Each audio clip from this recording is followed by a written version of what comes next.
Howdy y'all, welcome back. Extravagance. This is a word which nowadays is seldom discussed in the context of architecture.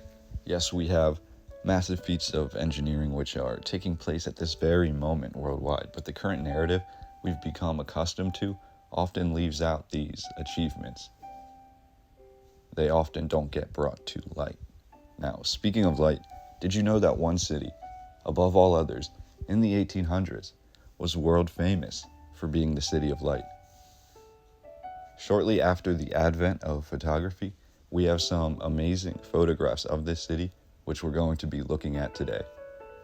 Call it a coincidence, but as this city was at the forefront of many other achievements in both arts and culture, as well as engineering, we will also discuss the means to the light as we arrive at another simple predicament looking at this narrative. How was all of this possible? The city of light that we'll be looking at in today's video, well known throughout the 1800s, is Paris, France. Today we'll be looking at the oldest known photographs of Paris, and a handful of these photographs will come to us from the earlier French Second Republic, which occurred from 1848 through 1852, while the rest of these images will come to us from the year 1870 or earlier, during the period in France known as the Second French Republic, which ran from 1852 through 1870. The Second French Republic ran concurrently, almost exactly, with extreme renovations done throughout the city of Paris, known as Haussmann's Renovation of Paris, which occurred from 1853 through 1870. What we will be looking at in these photographs are not only the oldest images of Paris that I could locate from museums, forums, private collections, and from subscribers like you, but we will also be able to gain an insight through these images of the vast architecture of Paris before, after, and even during this supposed massive rebuild. One thing you'll notice, obviously, is the beauty throughout all of this architecture, but you'll also notice the advanced design of the city. Many buildings appear to be weathered, seasoned by centuries of revolution and growth, and yet these buildings, the ones that stand proud and alone, are supposedly the ones that were being renovated. A few interesting dichotomies are painted throughout this narrative. We also have streets that appear paved, lined in cobblestone and other masonry work. The streets in some instances are wide, sprawling, indicators that we are either looking at a society that thrived with open space or one that had a reason to need these larger streets, these larger buildings, these larger entrances. On the other hand, as we dive deeper into the outskirts of the city of Paris, we find old-world buildings galore, factory-like blocks of homes and shops, and other anomalies which sit overcrowded, structures that are hunched together, which eventually would become the residence for the less wealthy citizens of Paris. These block homes, with many of the streets surrounding them, cut at angles, winding through these tightly knit corridors, covering entrances and windows, and exposing large archways and others, as if to say, this part of the city had been renovated long ago.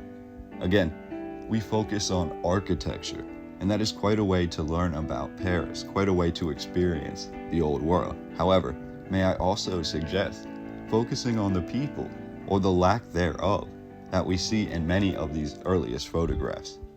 Believe me you, when I say Paris was one of the largest cities in the world at the time of these photographs, renovations or not, there should be millions of people, from those who lived here, but also visitors, tourists, and what about contractors and laborers and masons and construction workers to apply these awesome new techniques of renovation?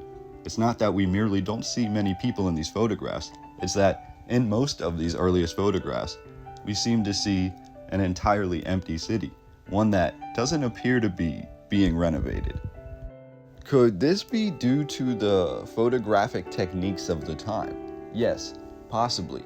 However, we must also consider that Paris was the epitome of photography at this time. We have the finest and some of the earliest cameras, those achievements and the tinkering that followed to make them even better. Most of these prototypes could be found in Paris, France. The City of Light was also a city of technology, so to argue that the photographs we have of early Paris appear empty and devoid of life, and saying that this is due to the early photographic techniques seems like somewhat of a moot point when the finest cameras in the world were to be found in Paris, France. However, the real meat and potatoes of this video and what I believe makes this work in the city of Paris in the 1850s through the 1870s, one of the most spectacular in the entire world, is the abundance of light which lined the entire city. It appears we have lights that graced every street corner, every home, every walkway, every staircase, as if they were summoned there by some form of ancient magic.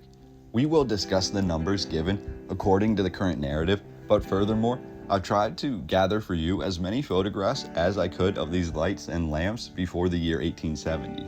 This is during a time when we're told that most of all of the lamps and lights in Paris were being powered by some form of underground gas. It's honestly one of the most revealing aspects of any old world narrative that I've read recently. It truly befuddled me to see these lights in all of their forms, inside homes, being powered by what's called underground gas and gas pipes, essentially running through the entire city of Paris. Again, we're talking about the 1850s and 60s and before 1870. It sounds like a disaster waiting to happen, but I digress. First, we're going to continue looking through these photographs of Paris before the year 1870 during the Renovation, and then I'll briefly dive into the current narrative history regarding the Renovation and regarding Napoleon III. We'll finally wrap up the video discussing the mysterious lamps and these lights that made Paris known as the City of Light, and we'll discuss how that was possible according to the current narrative. So let's get right into it. I'll attempt to keep this in layman's terms while remaining historically accurate according to the current narrative that we're provided today. Again, take everything with a grain of salt. The February Revolution of 1848 led to the collapse of the July monarchy, who were ruling France. The July monarchy was instilled in roughly 1830 after the July Revolution. The July Revolution, led by future French King Louis Philippe, disposed of the Bourbon dynasty, overthrowing Charles X, the last king of the Bourbon dynasty. The Bourbons, apparently, were the last rulers of France who believed that they derived from a sacred right to rule, a power that was apparently imbued on their family by God. Obviously, with the growing education systems in France at the time, and the accessibility to knowledge, you had certain aristocrats and even common men coming to the forefront to argue against this sort of tyrannical Bourbon reign. Once the Bourbons were disposed, King Louis Philippe came to power, and this set off an abundance of other revolutions throughout Europe in the 1830s. The old world was unraveling. Fast forward to 1848, and we have the February Revolution, which then disposed King Louis Philippe and his July monarchy. This was due in part to the July monarchy apparently favoring the liberal monarchy and the elites. The French Republic opposed this concept, and furthermore, the Republicans opposed that the electoral voting system put in place by the July monarchy was based around only privileged castle and landowners, while the people inside the kingdoms and the castle walls had no vote.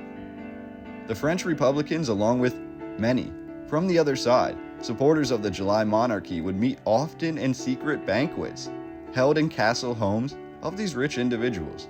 These banquets were disguised as social events to those who came to learn of them and question the ordeal. However, at these meetings, the men of the highest power in France were in fact discussing politics. They were discussing the future of France.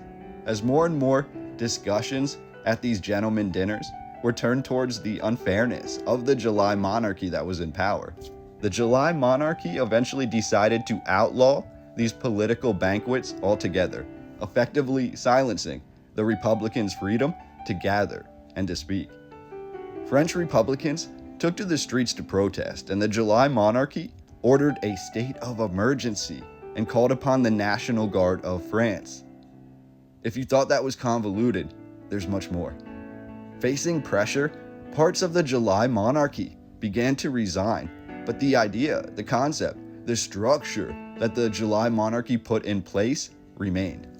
The government of France opens up nationwide workshops at this time, attempting to educate the masses and provide them with jobs, in hopes of ensuring their vote in the next election, which will now include all people, This plan backfires. Many in France oppose a forced education, and even more are unable to turn their few months of education into steady work. Talks of revolution begin. The requirements to join the French National Guard are dropped, meaning that men who want to join no longer have to prove that they own land in France, and this leads to many from all walks of life being issued weaponry. On May 8, 1848, Raspail, Blanquet, and Barbet, with their portion of the National Guard, attempt to attack the French Assembly, which is where the remaining folks from the July monarchy are housed. However, the July monarchy and the Assembly have their own portion of the National Guard. We have two sides here, both being provided with their troops needed to fight against their own people. France essentially is funding both sides of the civil dispute in 1848 through the National Guard, freely allowing any man to join without proof of that person's alignment. The attack on the Assembly is unsuccessful, however. It does lead to Alfred de Fallot ordering on behalf of the Parliament of France that all able-bodied men will be forced to enlist in France's armed forces. This order leads directly to the June Days Uprising, which causes massive violence in the streets of France, and in Paris in particular. By this point, the Duke of Wellington gives an interview claiming that France needs a Napoleon, and these end up being very prophetic words. From the ashes of all of this infighting, the new constitution proclaiming a democratic republic, direct universal suffrage, and the separation of powers was signed on November the 4th, 1848. This led directly into the elections of 1848, where the candidate for the Republicans, more specifically the pure Republicans, who essentially just liberated France, would be running against a man who, for the better part of his entire life, was one of the most disliked people in France. That man, of course, is Louis Napoleon Bonaparte, also known as Napoleon III. I'm going to get into a brief history about his life, and I'll also try to keep this as concise as possible, although it's very interesting. Napoleon III was born in Paris in 1808, even though his father, Louis, was King of Holland. Louis Bonaparte often stayed away from his child and was seldom in Napoleon III's life. Napoleon III was with his uncle, Napoleon I, just weeks before his fateful battle at Waterloo. All members of the Bonaparte dynasty were forced into exile following the Bourbon Restoration. Napoleon III spent much of his childhood in what is today Switzerland and Germany. Napoleon III's French had a slight German accent. When Napoleon III turned 15, his mother moved him to Rome, where he learned of Roman history and taught himself Italian. Here, he eventually reunited with his older brother, Napoleon Louis, as part of the Carbonari, a secret society opposed to Austria's rule over northern Italy. Both Napoleon brothers, Napoleon III and Napoleon Louis, joined the cause, only to become major targets due to their histories. Napoleon Louis contracted measles and died in Napoleon III's arms. Napoleon then rejoins his mother, and they flee back to France, as it's now roughly 1831, and the Bourbon Restoration itself has been disposed. Napoleon and his family take up the name Hamilton for a short period of time, before again leaving France. While back in Switzerland, in exile, Napoleon becomes a famed military writer. His first, and some would say his most famous work, is about the artillery of the world. Some would say one of the most detailed reports of ancient and modern artillery ever composed. Again, we have the history here as it's presented, but if we read between the lines a bit, there's so much more that we can uncover. Napoleon followed his book on artillery with subsequent thesis on politics, which both angered and sparked interest from his contemporaries. And I quote, "I believe that from time to time, men are created whom I call volunteers of Providence, in whose hands are placed the destiny of their countries. I believe I am one of those men. If I am wrong, I can perish uselessly. If I am right, then Providence will put me into a position to fulfill my mission." End quote. That was a quote by Napoleon III shortly before his first attempt at seizing the power of France in 1836. Napoleon apparently set out on his journey, beginning in Strasbourg, only to be met there by the army. Oddly, Napoleon III was basically imprisoned back in Switzerland, only to have the French king, Louis Philippe, order his release. After his release from Swiss exile, Napoleon III then traveled the world, first to London, then Brazil, and then to the United States. Again, this is the 1830s. This is the time period that is so key to our understanding of old world history. This is directly before the recognition of technology, which flooded all of the world in the 1850s. And here we have one of the most important characters in this historical timeline, basically making appearances in all the major countries and cities around the world in some context or another. Napoleon III traveled throughout America, and he eventually received word in his travels that his mother back home was very sick. So Napoleon then rushed home to Switzerland. His mother died in August of 1837 and was buried in January 1838. However, Napoleon could not attend the funeral as she was to be buried in France. After her passing, Napoleon III inherited a massive fortune, and he returned to exile from France and decided to live in London, where he purchased massive castle-like homes and befriended the social and political elite. With his newfound fortune, Napoleon III apparently bought all the weapons that he could in London, as well as printed up thousands of uniforms, hiring a team of marauders to help his cause. Looking to garner more support, he set sail across the English Channel, only to be stopped by port officers of France at Boulogne. We're told after this ordeal, Napoleon III became the laughingstock of Europe. While some called for his execution, others, including prominent writers, declared his life was just like the Divine Comedy, so tragic that it was more of a punishment to let him live. Napoleon III was sentenced to life imprisonment at the castle fortress of Ham in northern France. While imprisoned, he continued writing, including detailed lectures on the poverty of France. In 1840, the remains of Napoleon I were returned to Paris in great ceremony. However, Napoleon III could only read about it in the papers.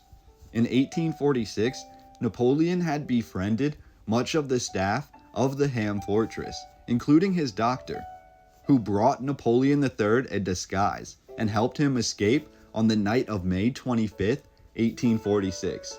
In disguise, Napoleon III returned to Great Britain.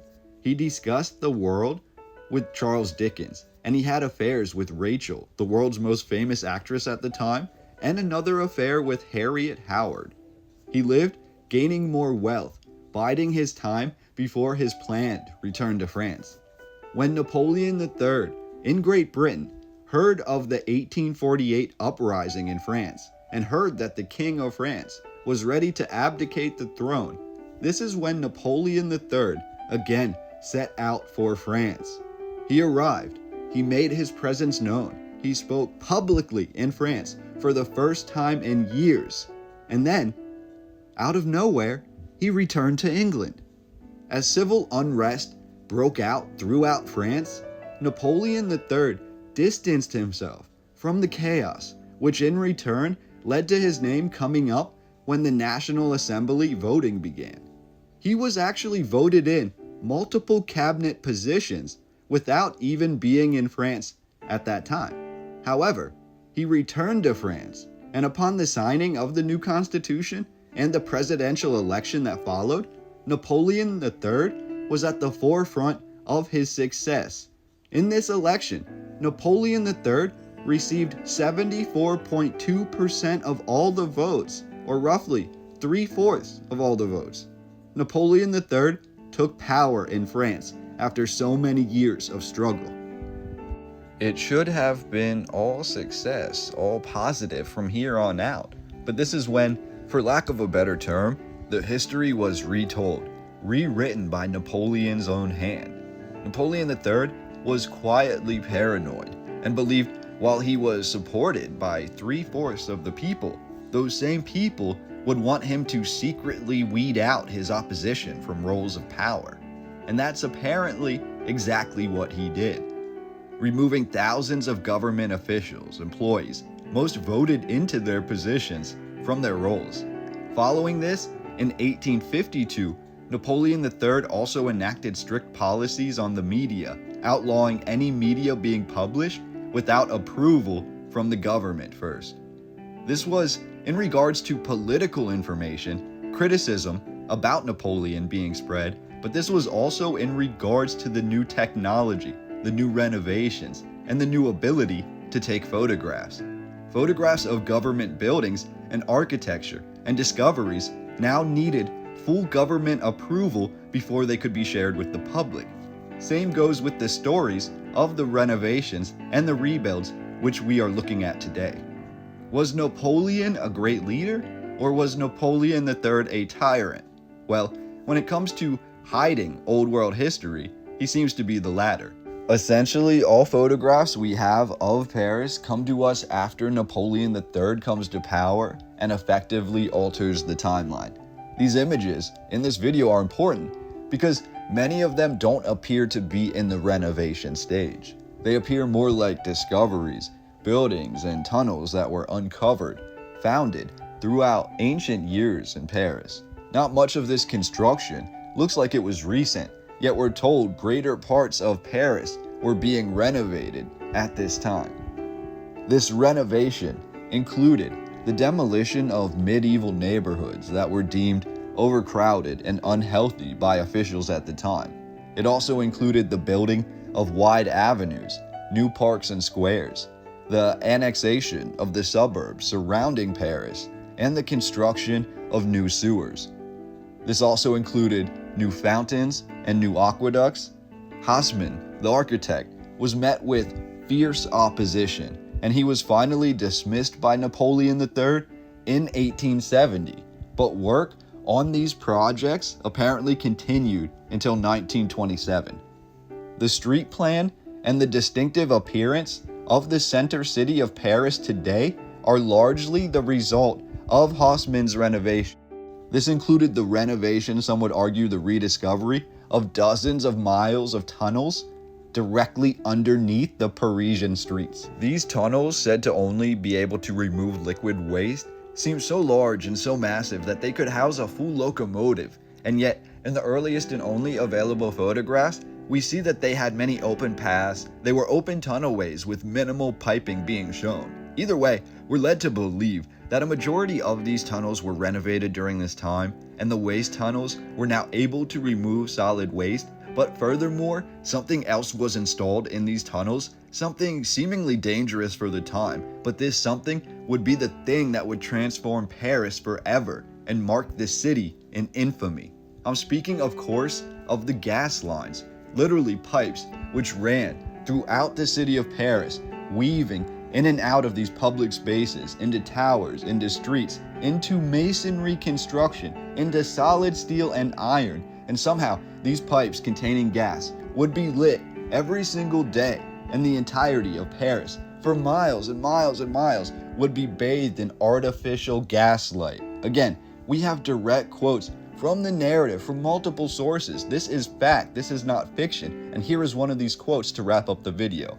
And I quote, "By 1870, there were 56,573 gas lamps used exclusively to light the city streets, and the gas was produced by 10 enormous factories located around the edge of the city near the circle of the ancient fortifications. The gas was distributed in pipes installed under the new boulevards and the new streets. Haussmann placed street lamps every 20 meters on every boulevard. Shortly after nightfall, a small army of 750 lumières in uniform, carrying long poles with small lamps at the end, went out into the streets, turned on a pipe of gas inside each lamppost, and lit the lamp." End quote.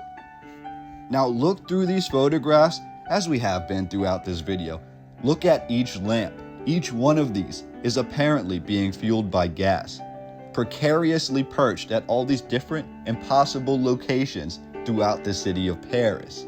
And that's just one of many of the greatest anomalies that shape the City of Light.